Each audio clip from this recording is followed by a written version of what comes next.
মোটরসাইকেলের একটা টুর্নামেন্ট ছিল এখানে, আপনি সেটা চ্যাম্পিয়ন হয়েছেন একমাত্র গোলেই। আপনি ফাইনাল ম্যাচে, অর্থাৎ ফাইনাল ম্যাচে যে আপনি বড় মঞ্চের বড় তারকা, এটা আমরা সবাই জানি, এটা বলার অপেক্ষা রাখে না। তবে আপনি ওই ম্যাচে উপস্থাপক আপনাকে বিভিন্ন কথা বলছিল, কিন্তু আজকে আমি আপনাকে একটা প্রশ্ন করতে চাই, সেটা হচ্ছে আজকের এই ম্যাচ আপনি দুইটা গোল করেছেন ফাইনাল ম্যাচে, আজকের এই ম্যাচটা আপনি কাকে উৎসর্গ করতে চান?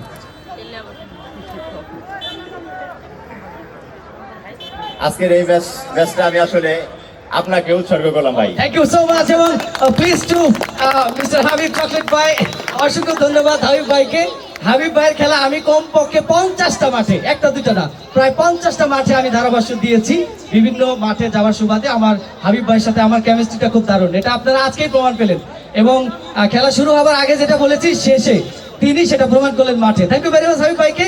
এবং আপনার টিম, আপনি মানিকগঞ্জে এসে ঠাকুরগাঁয়ের দলের প্রতিনিধিত্ব করে আমাদের বুক ভেঙে, মানিকগঞ্জের দর্শকদের বুক ভেঙে আপনি ফ্রিজ দিয়ে চলে যাবেন ঠাকুরগাঁও। যা হোক, আপনার জন্য শুভকামনা রইল। Thank you very much Habib ভাই। ধন্যবাদ। আর আরেকটা জিনিস হচ্ছে, চকলেট বয় নামটা কিন্তু আপনি আমাকে দিয়েছেন, আর এইটার পরেই সারা বাংলাদেশ ভাইরাল হয়েছে chocolate boy Habib. Thank you very much Habib ভাই। আজকের ম্যাচটা আপনাকে উৎসর্গ করলাম। থ্যাংক ইউ, অসংখ্য ধন্যবাদ। এটা আমার জন্য একটা বড় পাওয়া।